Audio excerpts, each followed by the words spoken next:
Hey, Brasswax here. Quick video on the Nova Group channel. Did 2 competition matches recently and plan to do 1 more with Night Vision at the Forgotten Weapons NV shoots in early 2024. These were my first 2 real competitive matches outside of tactical game thing that I did, which really wasn't shooting, that was survival because I've never lifted something that heavy before in my life, which I did surprisingly okay in despite basically feeling like I was dying the entire time. But then there was like this hidden mini stage of lifting weights for some reason, and I didn't even realize that was part of the match, so I lost out on a hilarious amount of points there. So I'm going to go over these 2 matches that I did, and I kind of view these as my first real competitive matches that I've really ever done. No real hard-hitting analysis, it's just 2 matches after all, hard to draw a complete conclusion. For the first one, I'm kind of going to zoom through it. I don't have a lot of footage, because my focus was really on just running the whole thing clean and not DQing, since I kind of was on a lot of self-imposed pressure to not be an idiot and complete the entire match. So I'm running really slow here by even my standards. The big takeaways, if we want to sum it up, is A-zone hits don't matter as much as speed at my level. I had the highest A-zone hits that match and above average completion times on a lot of the stages, but ultimately I lost out on a shitload of time by just trying to run squeaky clean A-zone courses. I also really need to not have 3 sight pictures for 2 shots. I need to not follow through as much as I was. Ultimately, I was just shooting way too slow. Second issue was I was running 15-round Glock mags because I was running a carry gun, which kind of forced me into really bad suboptimal reloads. Turns out I was allowed to use not just 17-round mags, but even certain 20-round mags, I believe, right? And that would have made the match a lot easier to stage plan around. Speaking of stage planning, I didn't really give this enough thought. I just wanted to make sure I wouldn't miss a target. That was what my stage planning was for, and I never really counted shots or planned for reloads. I got 72% of first place and 19th place in my division, which was mostly okay considering we had some good stages and some truly horrific stages. There's about 100 people as well. And, oh god, yeah, one of them I go to slide lock and have a malfunction, and I probably ran all of them suboptimally. But once again, my first real competitive match. So the second one I really want to focus on is where I kind of went a little more pedal to the metal and actually tried to score decently well, now that I was confident I wasn't just going to DQ 4 seconds in. It's also a rifle match, which, obviously I'm a lot more comfortable. Set up on the farm, once again, about 100 people showed up. Ran a standard rifle, standard magazines, standard optic setup, not going to try to game it. It was even suppressed, which was a lot of fun to deal with the shot timers. First stage was Zigzag. Unfortunately got off to a really shit start. We were having tablet issues, so I was running around trying to fix it because I had the radio so we could communicate back and forth. Got back, ran the course blind, so despite running actually a clean course of fire, I didn't realize you could just bypass the entire course and just run around left, and roughly speaking, if I had to guess, that would shave off at minimum 3 seconds, but probably closer to 5 seconds, which would have helped my 31-second complete time, considering second place was 25 seconds, right? So lost a lot of placement here, but actually didn't end up losing that many points because this wasn't a very high point stage. So not too big of a deal, despite scoring, 30th. Next stage was this one. No footage of me running it because of course, but you can see Ryan running it and we basically got the exact same time. I beat him by half a second and I also got 24 A-zone hits for his 20 A-zone hits. I was first overall in the match here and he was second overall, so super cool to have that happen.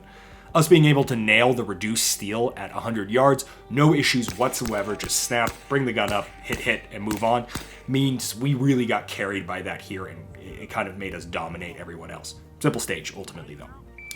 Next stage was this thingy. There's about 12 steals downrange, 2 steal per position. I get cramps halfway through, and I push through it, but yeah, that was very painful, but a lot of fun still. A really cool course, probably my favorite of the entire match. Once again, the type of training we do actually really lines up with the small target, lower rate of fire shooting versus the typical burn it the fuck down, double-digit hit factor madness that a lot of these stages tend to aim for. And yeah, it paid out. I got first on this one as well, with 66 seconds, though in reality I was actually 60 seconds. It got recorded wrong, but who cares, still first place. I was especially happy since really this stage seemed to mess up a lot of people. I don't think a lot of people shoot really small targets off of weird cover. And 14th place and on had like over 80-second complete times.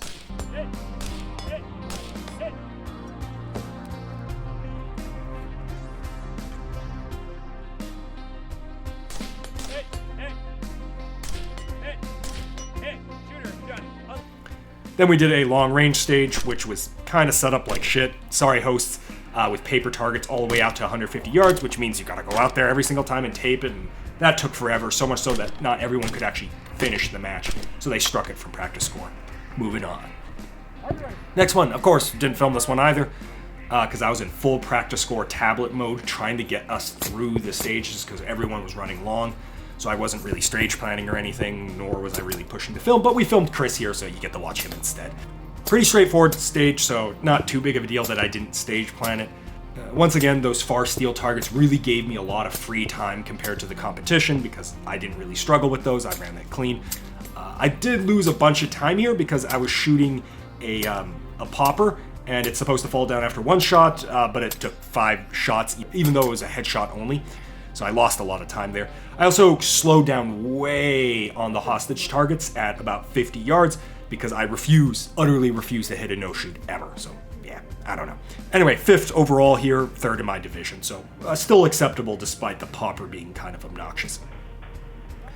At this point, I'm feeling pretty happy because I'm first place by about 30 to 40 points in a 300-point total at this point. Unfortunately, it's not a happy ending.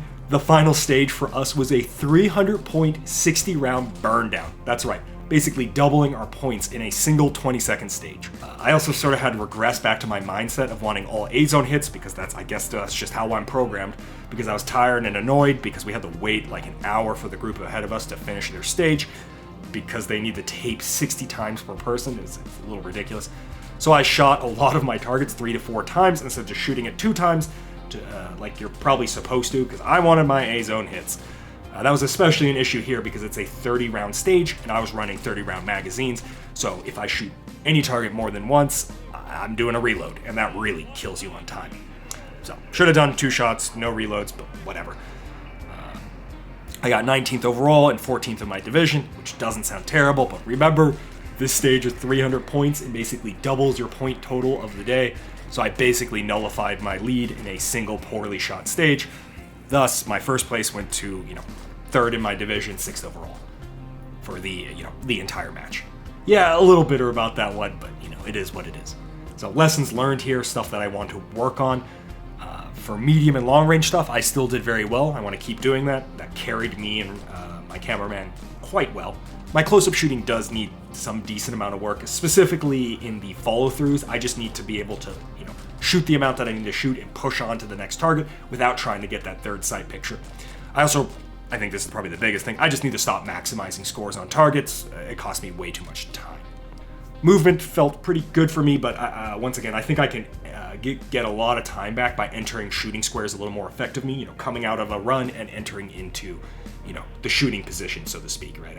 I've never really trained that explicitly, and I think that probably cost me a little bit of time, too.